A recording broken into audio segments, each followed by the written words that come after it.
Good morning, everybody. Welcome to this edition of the Weekend Wrap-Up. It is August 10th, 2024. I'm David Thomas. Sitting across from me is Mr. Josh Blevins. We've got things sitting a little different today, Josh. Yeah, we're mixing it up a little bit today, we had a really good sports talk show beforehand, and we just left the set like it was and plopped ourselves down, and we're ready now to talk about some of the events of the week. We got our coffee, things are good. Yeah, things are good. Before we get into things, Josh, let's hear a word from our sponsor, Dennis Young Insurance. We appreciate Dennis and his gang being a sponsor of the Weekend Wrap-Up. After a word from them, we'll dive right in. Yep. With the personalized service you deserve at Dennis Young Insurance Agency. As a local independent agency, we offer coverage from several different companies, including Erie. So whether it's auto, home, life, personal, or business, we can find the right coverage to meet your unique insurance needs. And with a rate lock advantage, your rates won't go up as long as you do not change drivers, autos, or addresses. Contact us at Dennis Young Insurance Agency, insuring Shelbyville and surrounding areas since 1988. All right, welcome back into the Weekend Wrap-Up. Josh, before we dive into the news and what all's been going on around, I just want to say, man, it was great to get out this morning, walk out to the car, and I felt a little cool breeze. Yep. Man. A little bit of fall, just a touch of fall has started to enter the air. I think it was like 59, 60, 61 degrees in the area. And I looked at the weather outlook for this week, and it looks like it's going to stay in the 80s for the most part, in the 60s and low 60s during the week. So I say bring it on. Yeah, pumpkin spice season will be here before you know it. Yeah, you'll be adding that to your coffee. Add it to my Southern cup. Absolutely. All right. Well, Josh, what else happened this week? It was a busy week as usual, but before I go backwards in the week, I'm just going to go to this morning. I did a little post yesterday. VFW once a month, I think second Saturday of the month, has a breakfast, family style breakfast, $10. And I went to that this morning. And if you've never been, I'd recommend going. It's all the breakfast you can eat. They had eggs, they had potatoes, they had bacon, they had pork loin, they had pancakes, they had coffee, orange juice. I mean, all for how much? $10. $10, and you get all that. $10, all that. Great group of people. It was fairly full. Met an interesting character there from Northern Ireland. Okay. That is doing a Belfast to Belfast motorcycle trip. This is his second one. The first one, he found a city called Belfast in South Africa. Wow. Rode his motorcycle from South Africa all the way to Belfast, Ireland. That's impressive. Trip. And on this trip, he's found different towns across Canada and the U.S. called Belfast. And he's spending 6 months driving all over North America, going to different towns on a I'm going to forget what it was. It was like a 1970-something Honda motorcycle that he rebuilt himself from scratch. And interesting guy. So maybe I'll post a link later in the comments to his website. But he was at the VFW breakfast. So you never know who you're going to run into at the VFW breakfast. So come on out and have breakfast for $10. One other note, just kind of an added note for something we talked about last week. We talked about the Red Sand Day that happened at the courthouse. Right. And how there was not as much participation as there had been in years past. And I heard from somebody contacted me from our city police department later in the week and said they would love to have been at that event. But as we kind of suspected, their invitation got lost in the mail this year. Yeah. So that was kind of what happened there. They just want to make it known that the city police is very much against human trafficking, as we expected. But they just didn't get their invite, so that's why they weren't there. And they'll definitely be at next year's event if they, get the normal invitation that they always do. Yeah. So, and we knew that going in. They just want to make sure we were clear of that. Sure. Yeah, they were not skipping out. They have nothing but hatred for human trafficking. Exactly. I definitely not loved at the city police department. But into our regular week of what went on Tuesday evening. First government meeting of the week I went to was the County Rules Committee had a special meeting about their bylaws, which they've been working on since the beginning of the year. Linda Yockey got together with, for whatever reason, our city attorney, Ginger Schaffner, and they went through, rule by rule and have kind of rewritten it, updated it. It hadn't been updated in years. And there was a lot of good discussion at this meeting. This was a 2-hour-long meeting, and they got into some issues that have gone on over the last 6 to 8 months and had a lot of discussion. We're just going to play a couple clips, and I don't want to belabor it because a lot of this we've talked about a lot over the months. But just wanted to play a couple clips and just let you know, if you weren't able to watch all 2 hours, here's a couple of things that went on. So let's start with clip 1 if we can. So if it's about education, that's one resolution. If you wanted to do something with law enforcement, it's a separate resolution. And that way they're not all together. And if we're going to do a resolution, it's on the topic of the resolution. I agree. Not 5 or 6 or 7 different things lumped together. We do it one by one, and that's one resolution, 2 resolutions, 3. You're still doing the same thing. You're just doing them separate. It's no different than the speaking thing about not wanting to ramble on. We're just not going to do it in resolutions this way. And I think that's what we would like to see. Is you can make a resolution. If it applies to the school system, hey, that's a resolution. If it applies to sheriff's department, hey, that's a resolution. I agree with But that. putting 5 and 6 of them together Yeah. is I the agree. problem. But Yeah. it went to finance committee. Finance committee made the motion. Absolutely. Yeah, that resolution was written and prepared by your financial advisors that we pay, because that resolution was a finance resolution to fund those particular projects.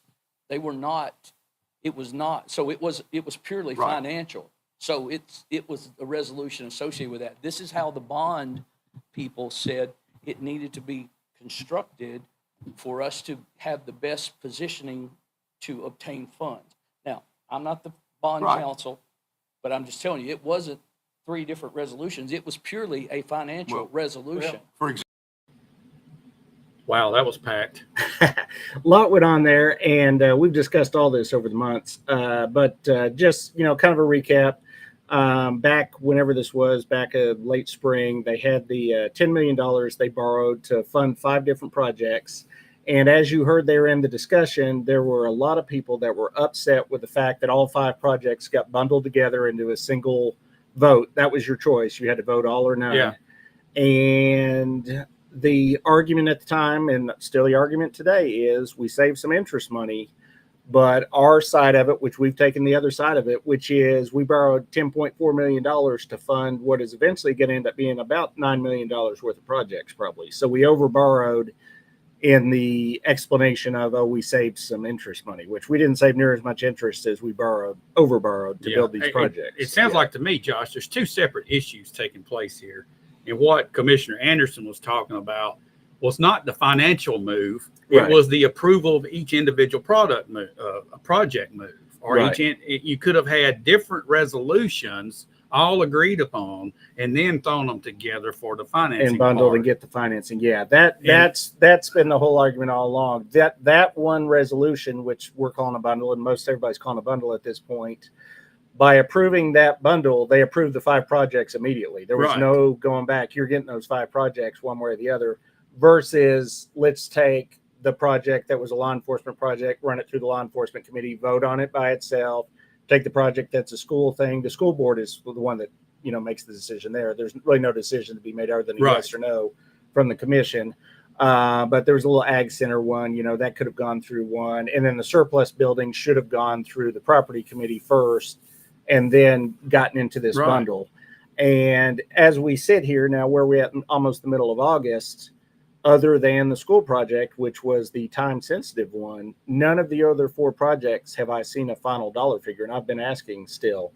Last I heard, the juvenile center, they were going to have final construction drawings mid to late August, at which point they're then able to get a final dollar amount bid. So we still don't, even months down the road, have a final dollar amount for a lot of these projects. So why did we rush them through? The explanation was we needed that money for the school. We could have funded that school thing and left those other 4 to wait until we'd done our final. due What's diligence. troubling to me is the surplus building, Yeah. the shooting range, the juvenile detention center, and let's see what else was in that. The little building at the ag center. The building at the ag center. Okay, Yeah. all of those had committees that deal with those situations. Right. Okay, so basically this turned into a rubber stamp as it appeared, Yeah. as it was bundled like that. And that individual dialogue and debate and discussion about whether we need this or not didn't take place to its fullness. Right. It didn't go to its end and say, we approve. Yeah. Some of them got discussed, like the juvenile center. There was a special committee, and that was their argument, as though we talked it to death for months, but never actually voted it up or down on its own. So that, that's the argument. And again, we don't want to drag it out today because we've talked about it for hours. I mean, there's plenty. Sure. Just go back and watch old Yeah. videos. We got plenty to talk about it. Yeah. But again, they're reviewing these rules now to try to see how we can fix this going forward so that the next time we need 4 or 5 projects, we don't get them in a bundle in one vote and not have ever voted on them at the committee. So that's what we're hoping gets fixed this time. You would hope that your commissioners would be paying attention to what's going on and say, no, we don't need to do this. Right. And a few did. Yeah. Hopefully this gets everybody's attention to understand they're supposed to represent their people and vote on these things and approve them, not just rubber stamp them. Yeah. And if they tighten up the rules, maybe you don't have the option of rubber Right. stamp. If you've got tighter rules, you can't slip something like this Right. through. So the other discussion, well, there's a couple other big points that were discussed. One that I didn't bring a clip on, but was interesting is conflict of interest. There was 2 new pages of rules added on conflict of interest, and this is where I've actually had some fairly heated arguments with some other people in the county of what represents a conflict of interest in our county commission. We've got a number of members of our county commission that sit on the commission that also work as employees of the county. So when they're voting on, just for instance, this bundle package, Right. some people that voted on that bundle package, yes or no, whichever way they voted, in this case, these would have been people that voted yes, they're voting for money that's going to fund a project or a program or a department that either keeps them employed or gives them a pay raise. So how is that not a conflict of interest? There's no balance of power, so to say, so to speak. So when you're doing that, I just don't, I mean, it flies all over conflict of interest. Everywhere you look, there's conflicts. Yeah. But the state says and this happens every year at budget time, if you keep all your budgets bundled together, even if buried in that budget is for instance, a 10% pay raise for you personally, as long as it's in that bundle, you can vote yes on it and it's not a conflict. Well, it's how government works. Yeah. It doesn't make any sense. No common sense. Yeah, which is why you and I have argued, several times. It makes more sense just to not allow county employees on the county commission. Yeah, We've got a lot and of people the in state county. says you can do that, but you don't have to do that. Right. Your county can vote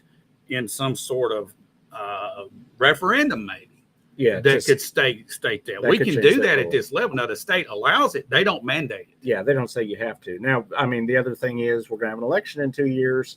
I mean, it's up to the voters to get out there and vote their conscience and Right. say, hey, maybe we need to get some people in there that aren't conflicted. How about we vote in some commissioners Right. that aren't also drawing a paycheck from the from the same. Yeah, and there's programs nothing they're funding. personal about this. I mean, No. when you just look at it, it's just the spot that people are in. Honestly, they're in a position that puts them in a compromising position where criticism could come up, just like you and I are now. Sure. Yeah. I mean, but more personal criticism Yeah. of you shouldn't be doing that, and they're in a bad position when they're sitting there like that. Yeah, So even if they really are voting their conscience, you're always going to have somebody on the outside Right. looking in and saying, "Hey, wait a second, you just gave yourself a pay raise," even if that wasn't even at the top of their Right, mind when right. they made the vote on the budget. And I'd So, say most of the time it's not, but it puts Yeah. them in a weird position. yeah, so it just seems cleaner to do it the other way. But again, they don't give us a vote on some of that, so we don't get to make those rules. Last big thing that was discussed. This happened right at the end as they were about to wrap up the meeting. Commissioner Farrer brought up some questions about an item that we've talked about off and on over the past 6 months. And let's play clip 2, and then we'll talk a little bit about this. Says, how you get to be project manager, which is Jeff Sweeney's position? I said, I don't have a clue. How did that come about? I said, I don't know. How much money does he make? I don't know. Well, who earmarked that? I don't know. They asked me that. Construction people, not a lot, but I'll get 1 or 2 questions a year about it. And I just told you, I don't know. And I don't know. I don't know. Does that need to be clarified or what on contracts? And who determines that? Y'all on finance, 2 or 3 of y'all are. Was that discussed or debated, or is it just earmarked and just pushed on through? This is Linda's concept. Well, that's fine. Well, you're on the finance committee. I'm just asking because they're asking me. I said I don't know. He's a county employee overseen by the mayor's office. And it would be like any other position, such as a secretarial, custodian, whatever. The mayor, in my opinion, had a right to do this.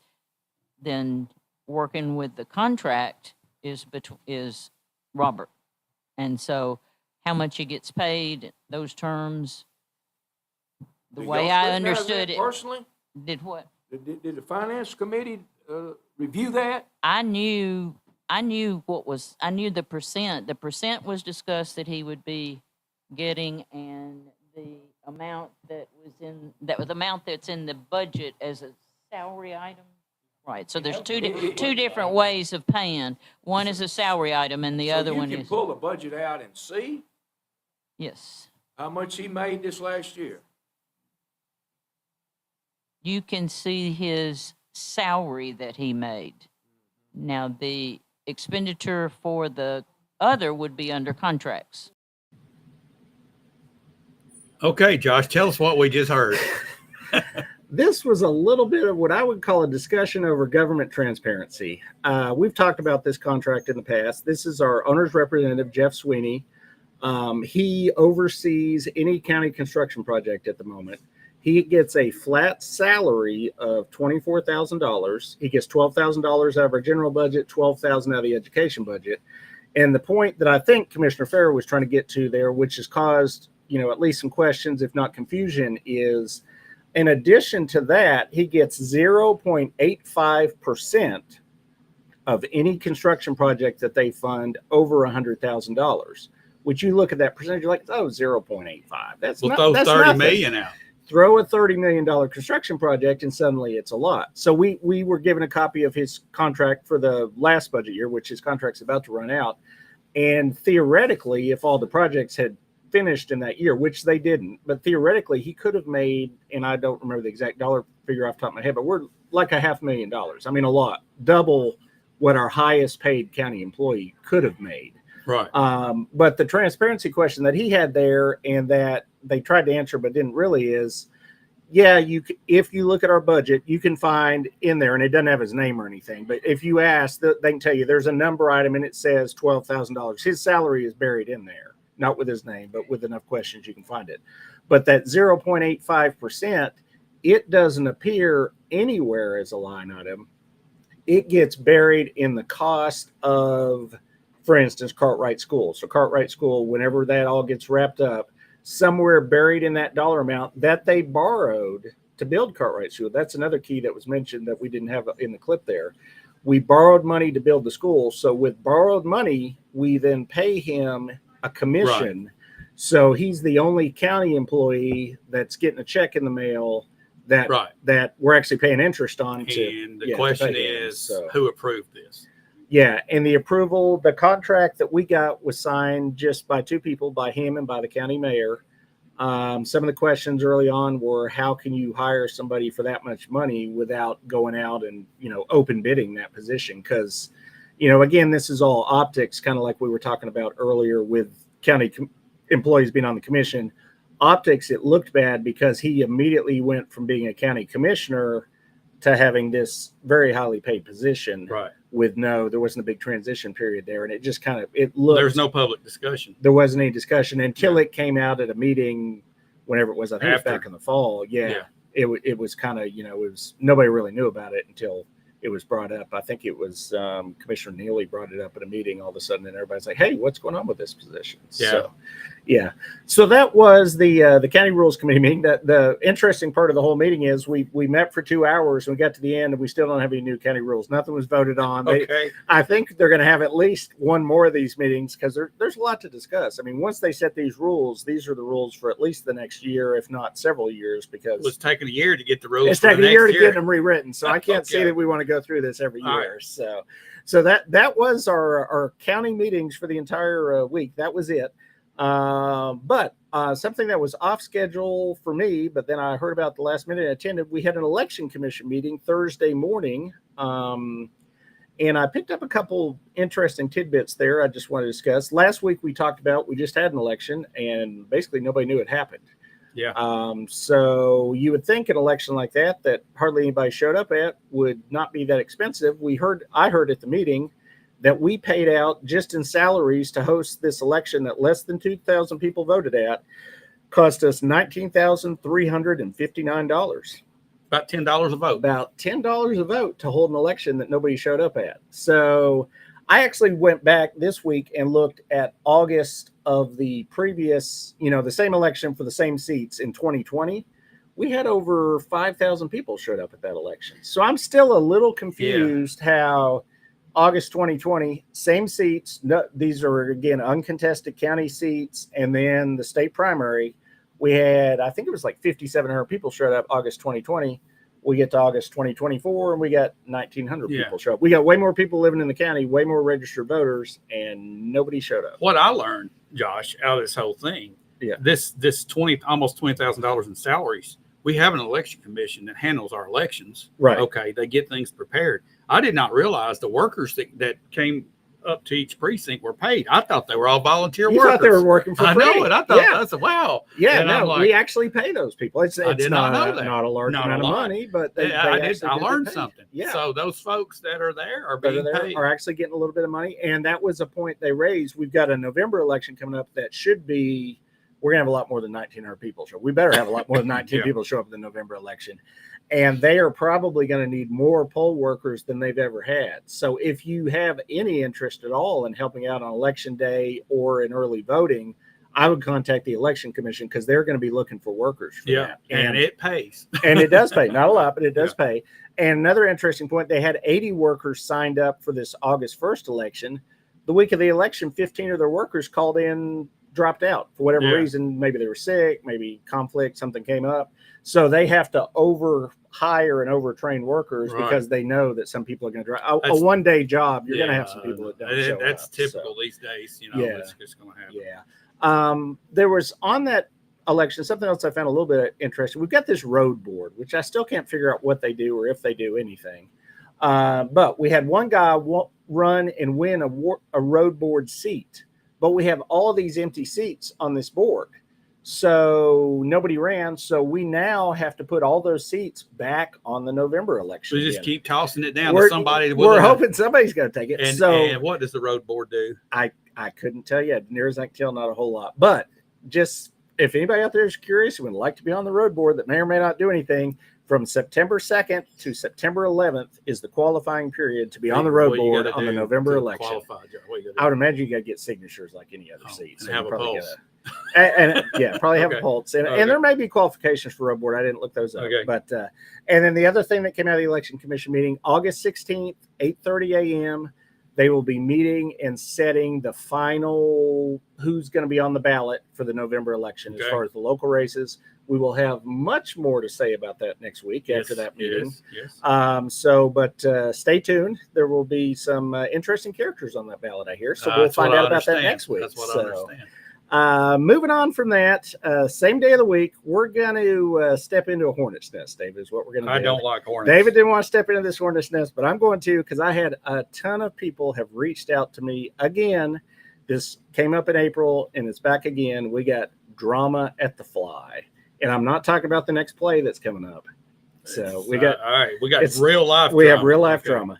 So this a little bit of a recap. In April of this year, there was somebody appeared, and I'm only going to mention one name. The one that's on the paper is the only name we're going to mention, David, just so you know. A person appeared at the city council and gave a presentation stating that there was major dysfunction in the board of the Fly Arts Center.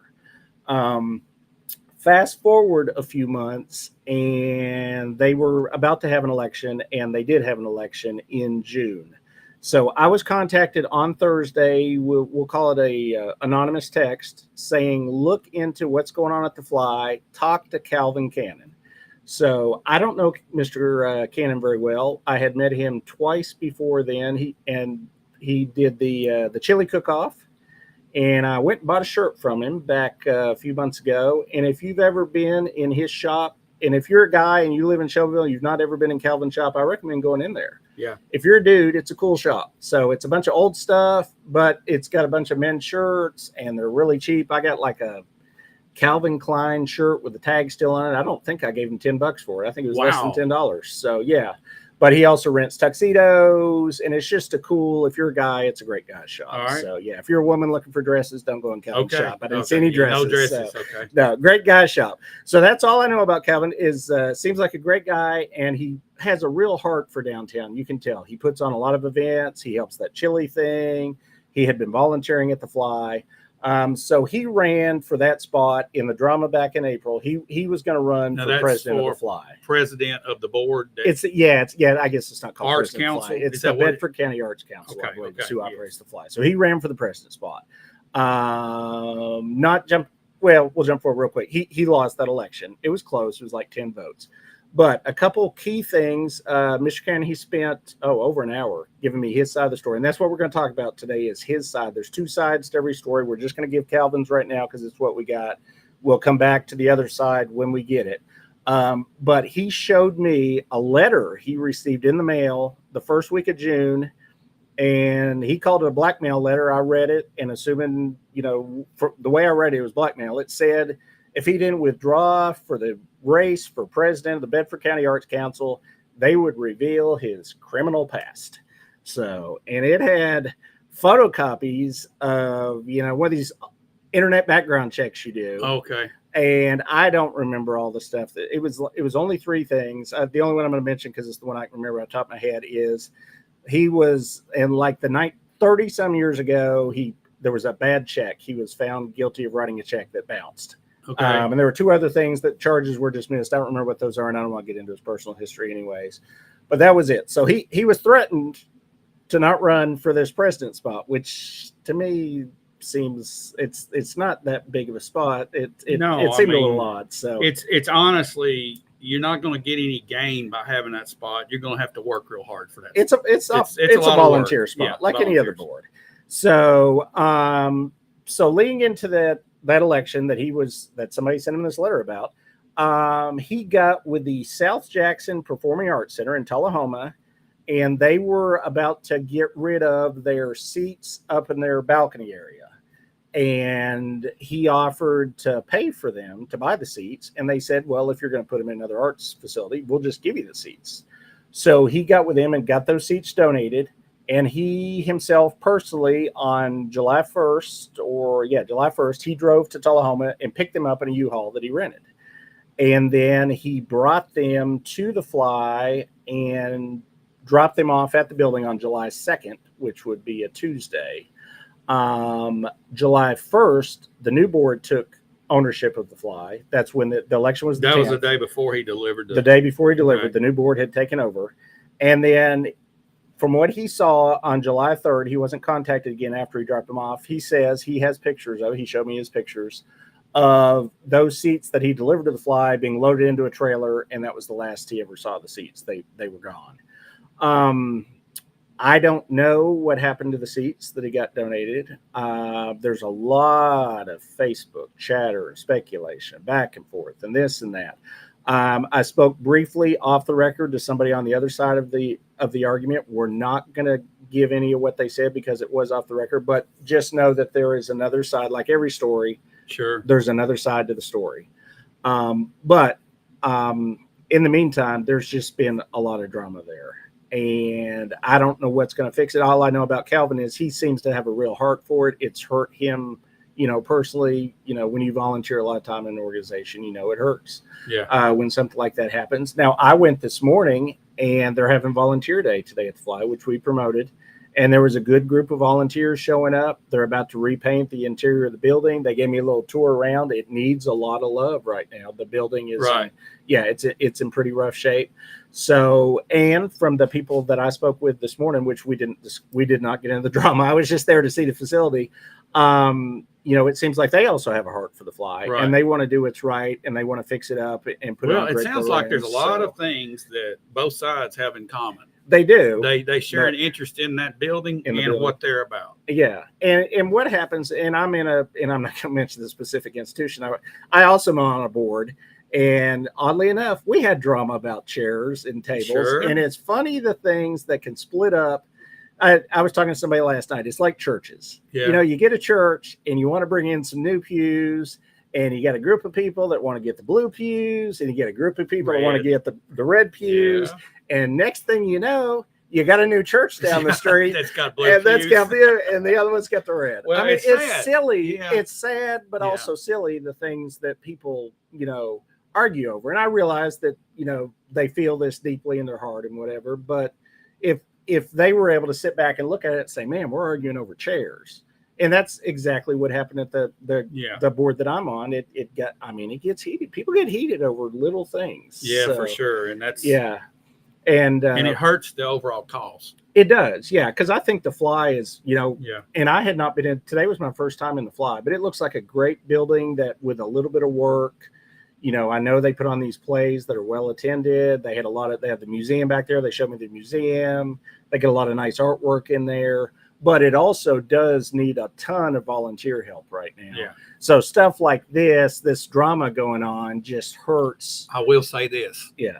I know the chairs that they have now. Yeah. They came out of the Madison Street School Auditorium. I'm not going to say how old it was, but in the first grade, I sat in them, and they were old when I sat in them. They were old when you sat in them. So the current chairs are hard. They are they're antique. Yeah. Okay, there's some historical attachment to them. I would say some sentimental attachment. Yeah. That these 85-year-old chairs are whatever, Right. they're nice wooden, they're antique-ish, but I think that even from who I talked to this morning, which we weren't again getting into the drama, but we did look at the room that had the seats in them, and even they are planning on replacing them with better, because I guess everybody that sat in them says it kind of makes you sore after you sat there for a play. So 2 minutes. So it gets sore. So that's it. We didn't. That's why David and I kind of debated this. Is it really a news story? No, it's kind of human interest. Well, it's out in the community. It's out there, and I hate to gloss over something like that. A lot of that stuff is a lot of back and forth over Facebook, and nobody ever really covers it and digs into it. So we want to at least spend the time to get kind of the rundown of what happened and try to get some of the facts out there, and then hopefully both sides at some point can come together, because like you said, they both have a heart for the same building, for the same institution, and hopefully I know there's a lot of hurt feelings. The community would love to rally around this organization. Yeah, it has in the past, and it will in the future. And it will, but hopefully this gets rectified and everybody can move forward together. Yeah, and as a community and as a city, we can all rally behind this, because that's what we need to do. Yeah, and the city is about to spend a bunch of money. We're about to expand the parking. Yeah. We're about to get the Riverview District, so it's really going to be nice back there when it's all done. So hopefully we can get everybody back on the same page. So that was that was Thursday afternoon, still on the same day. It was a busy Thursday. Thursday evening, I went to the city council meeting, which is our regular monthly meeting. And I've been to now at least a year. I've been over a year's worth. This would probably be about my 13th or 14th full monthly meeting that I've been to now. And this is the first one ever that I've been to that opened with a split vote over adopting the agenda. That's pretty bad. Of all the things you expect, you go into a meeting, you don't expect any debate over the agenda. So because you can debate the agenda once you get into the agenda. The items. Yeah, you can debate the items. So just an interesting point. If you were there or if you watched the video, you'll see the first one ever I've seen where it was not a 6-0 vote on the agenda. It was actually 5-1. And we'll get to the agenda item that was controversial here in a minute. But Councilmember Feldhaus voted against adopting the agenda, which I've never seen.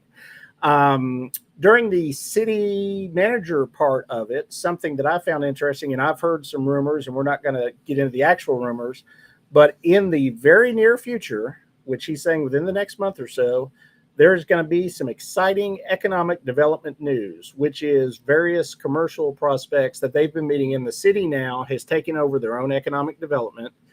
And they've been in meetings with different large name organizations who shall remain unnamed.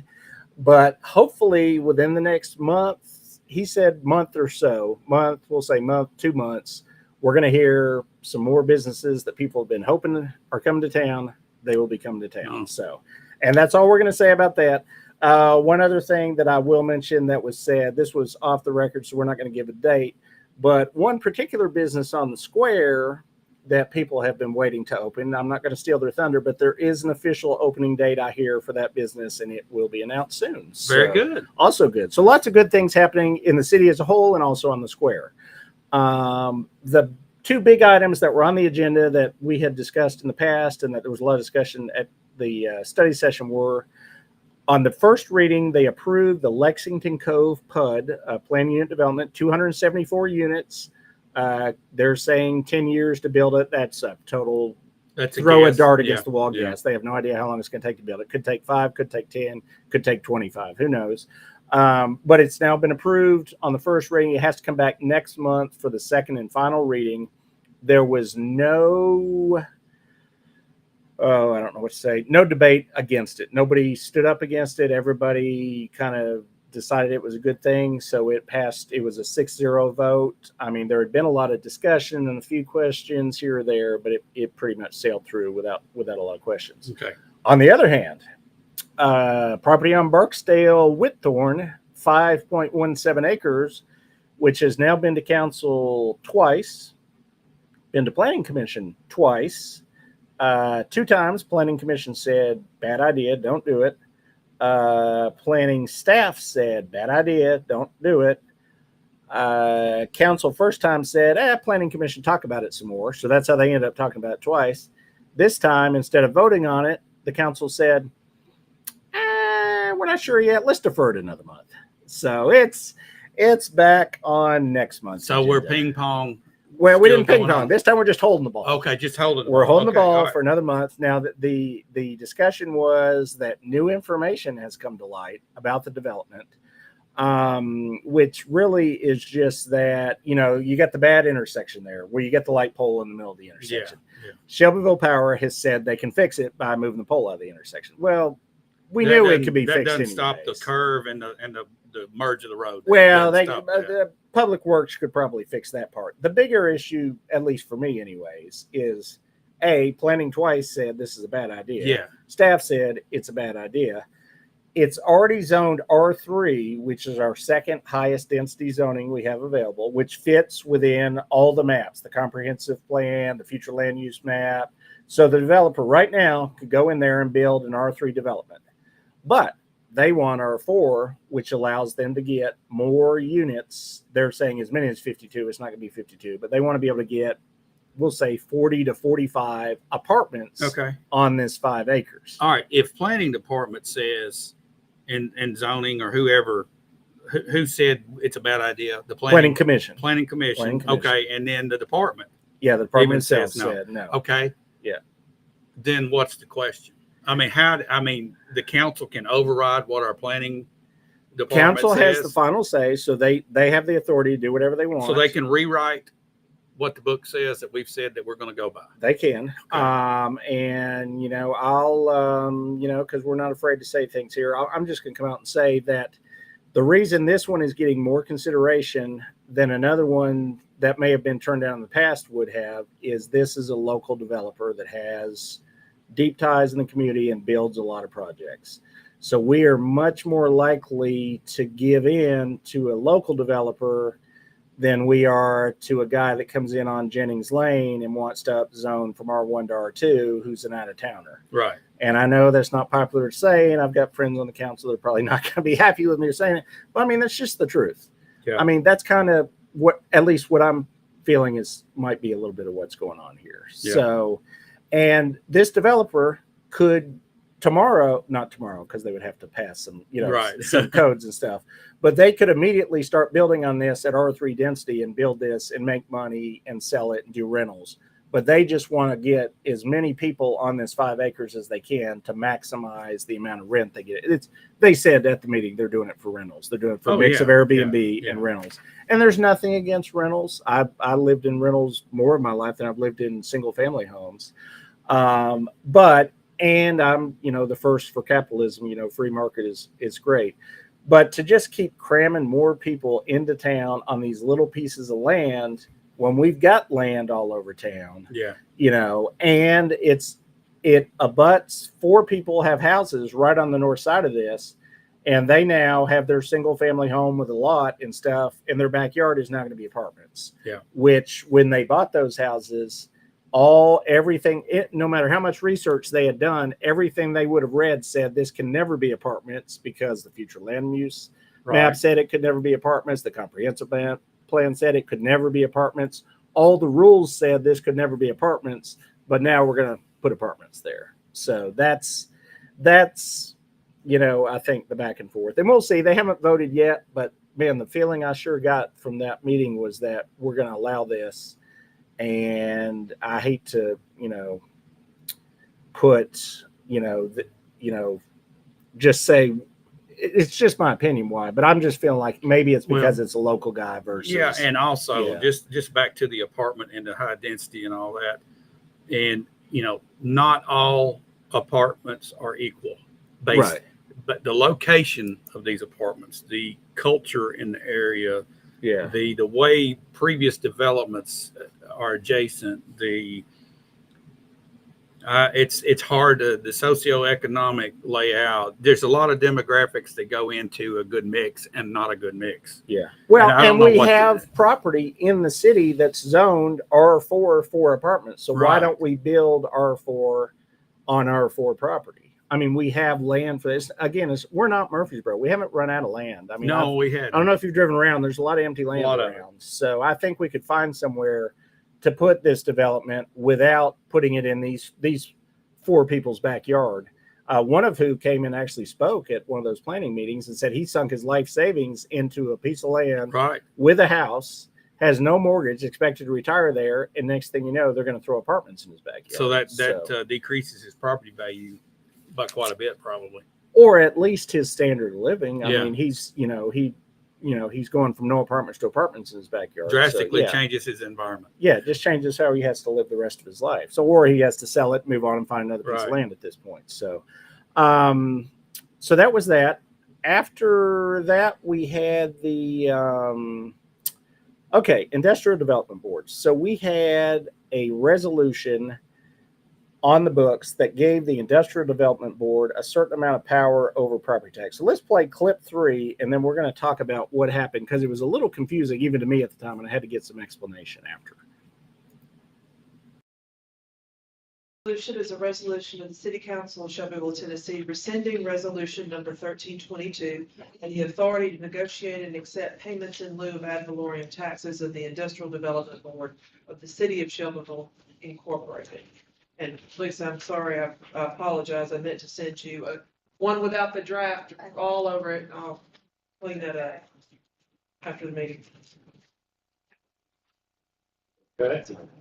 Do I have a motion to accept that resolution to rescind number 1320-22? Motion to accept. Okay, do I have a second? Second. Okay. All right. Any discussion? All right, let's have a roll call vote. Councilmember Feldhouse, No. Councilmember Ewing, Yes. Councilmember Hale, Yes. Councilmember Christie, Yes. Councilmember Isaacs, No. Councilmember Turnbow. Yes. Motion passes with 4 yeses, 2 nos. All right, Josh, explain to us what we just voted on. I wasn't even sure what we found exactly, so I had to ask a lot of questions afterwards. And that's going to bring up another issue that we talked about earlier today, which is transparency. This particular resolution didn't make it on the study session, didn't make it on the agenda that was published. This is why we had one vote against the agenda at the beginning of the meeting. This was a big deal that didn't seem like a big deal at the meeting because it happened there so fast. I'm not sure, was that even 60 seconds? It was a short clip. That was the whole discussion. And what this did was this resolution rescinded a previous resolution which gave authority to the Industrial Development Board to sign these, what they call the pilot deals, the payment in lieu of taxes. Right. We had a set matrix of, if you bring in so many dollars in development, if you hire so many people, we give you X property tax break. It's the property tax deal that these corporations get when they move to town. In case people out there are wondering, Yeah. when you hear they don't have to pay property taxes, they don't have to pay. That's what we're talking about. The This pilot is the one. program. Yeah, this is the pilot program. And now there have been 2 within the last, I don't know how long we would go back to cover these 2, but within the last, I think 2 years, there have been 2 big ones of these. One was controversial, one was not controversial, but because of the controversial one is why this vote happened earlier this week, the one that we just watched the Right. clip on. The non-controversial, which is the more recent one, was Cooper Steel just recently announced an expansion. They Right. went before this IDB board. We covered it at the time, and unanimously the board agreed to give them the property tax break. Right. And that was it. When the board made their decision, they immediately got that property tax break, and it was a done deal. So, and the council's not upset with that. They're fine with Yeah. Cooper Steel. However, we've got and we got a new term for it that David gave me last week. We've got an acid factory coming to town. The acid or is it an factory. acid plant? We've got Acid factory. We It's got an an acid acid factory factory. coming to town, which is a term that David got from one of our regular viewers of the show. So I think most of you can figure out what the acid factory is. Yeah. The acid factory got a big tax break as well, Based on 160 employees, right? based on a bunch of employees. And there's now some questions on how many employees they are or are not going to have. And it went much like the Cooper Steel deal. It went through the Industrial Development Board, and then the city council had no say Cut and dry. after the fact. City just hears they approved it. Yeah. Now we have to abide by it. So by what happened on this little clip now, you can't do that anymore. Now the Industrial Development Board becomes like and this is what I've gathered from this. I asked a lot of questions. Even some of the city council people I talked to were a little unclear on what they just voted on. So if I say anything, misstate any of this, let me know next time I see you. So, but what it basically seems like it's going to do is the Industrial Development Board is going to be like the Planning Commission. They will now give a suggestion to the city council. Okay. You know, a positive or a negative recommendation, whatever they want to call it. And then the city council still gets a vote. Okay. City council, what that does, it puts the vote in front of the whole city. You have representatives from each ward making this decision versus not full representation at that level. Right. The Industrial Development Board was just kind of a tiny board they met. It was I was the only one that even showed up at that board meeting that wasn't on the board. Okay. So you got a handful of people out here that can make that decision with taxpayer money. It's taxpayer money is what it is. When you're giving other people breaks, it's an unlevel playing field for a few years for these people. Yeah. That a smaller business can't maneuver. They have to pay their taxes. So that takes that decision off that board and puts it to the city. And the city has full representation at that point. Every taxpayer has a representative sitting at the table when that vote takes place. I agree with this vote. Okay, now let me give the other side of the argument and why they had this in place was by having the matrix. There was no politics involved. You had if you hired 100 people, you got X dollars. If you brought in 100 million investment, you got X dollars. Now, by going back to the council, the feeling, you know, the other side of the argument would be, oh, well, if it's your buddy's business that's doing it, we may give him 7 years of, no property tax. But if it's this guy out of Boise, Idaho, we'll give him 3 years. So that's why the matrix was there, was to remove the politics from it. This kind of puts it back. Well, if you have that guideline, the guidelines on black and white paper. Right. And you should be able to just go by it. Unfortunately, the acid factory threw out a preliminary number. We don't know what that number is going to be. They're already benefiting from the no property tax break that they're getting on the pilot program. Right. And they may or may not ever get to the number that break was based on. Yeah. So you got clear cut rules. Why can't we just follow the rules, Josh? Yeah. So, I mean, the other thing they could have done, the third choice, which is not the choice they made the choice they made, was instead of doing away with the old resolution, doing a new resolution that lowered those numbers. So they weren't, basically the problem was they were giving away too much. Yeah. When they did the initial thing back in 2022, you had that big old industrial park sitting empty. They were getting desperate. They'd spent all this money. They just throw everything. And they were like, we'll pay in. you whatever to bring something in here. That's why we have an acid factory. And that's also why we have an acid factory. So after taking the teeth out of the Industrial Development Board, the final move of the night by the city council, actually second from final, but the last one we'll talk about is there were actually 2 openings on the Industrial Development Board, and Mr. Thomas Landers, which I believe is Landers Tires on South Canyon, and Mr. Bo Gill both got elected to the Industrial Development Board. Now that board meets on a good year like once a year. I mean, it only meets if there's something that needs to be discussed. So next time they do finally have a meeting of that board, if there's somebody else that's wanting to expand and get a tax break, Mr. Landers and Mr. Gill will be our 2 representatives on that board from the city. And with that kind of wraps up what I did this week, which drug on longer than I would have expected for the number of meetings, as we've been here 50 minutes already. We had a lot of drama in here. There was a lot of drama in the middle. So let's hear from our sponsor one more time, and then we'll talk about what's coming up this upcoming week. With the personalized service you deserve at Dennis Young Insurance Agency. As a local independent agency, we offer coverage from several different companies, including Erie. So whether it's auto, home, life, personal, or business, we can find the right coverage to meet your unique insurance needs. And with a rate lock advantage, your rates won't go up as long as you do not change drivers, autos, or addresses. Contact us at Dennis Young Insurance Agency, insuring Shelbyville and surrounding areas since 1988. All right, welcome back into the weekend wrap up. We're going to wrap things up now. We're going to wrap it up. In this upcoming week, Tuesday night, 7:00 p.m., we have our monthly county commission meeting. Agenda's out there on their website. Honestly, nothing that should be controversial on it. If I were to guess, and I'm not a bet man, but if I were to put money, I'd say it's a 20 to 25 minute Not meeting. that long, Josh. It's going to be short. There's not a lot going on, not a lot to be debated, but you know, stuff comes out of left field. You can't ever tell. So Yeah, I'll be there just in case, but not looking like a crazy meeting. Thursday night, a little more going on. Specifically, if you're in our school system, have any kids, an important thing going on is Family Resource Night, Thursday night, 4:30 to 6:30 at Harris Middle School. They're going to have 50 booths set up. They're going to have, there's free food, there's free dinner there they're offering. And I think, and I've listened to a little bit of this, I want to say they're giving, you can get your kids' immunizations, shots, just a lot of stuff going up. Go on the school Facebook and they've got all the information on there. But it's important if you've got kids in the school system, this is an easy, and anything going on here I think would be free. I mean, it's offered for free by the school system. So Harris Middle School, Thursday night, 4:30 to 6:30. And then the same evening, Thursday at 6:00, the Board of Education meeting. I'm going to be attending that because this will be the discussion of where are we going to spend that $3.9 million in ESSER money that we've got to have obligated by the end of September.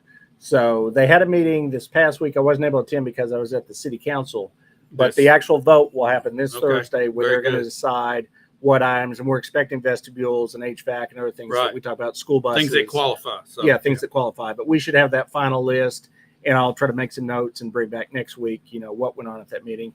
And then also next Saturday's show, we should be talking about, it should be our first kind of a preview of what's coming up in the November election, because we should have a final ballot. Of any surprises coming? I don't know. There could be some surprises. Okay. We're going to have to wait till next Saturday to find out. So Okay. Same time, same channel, same place. We'll be right here. Yeah, we will. Thanks for watching. See you next week.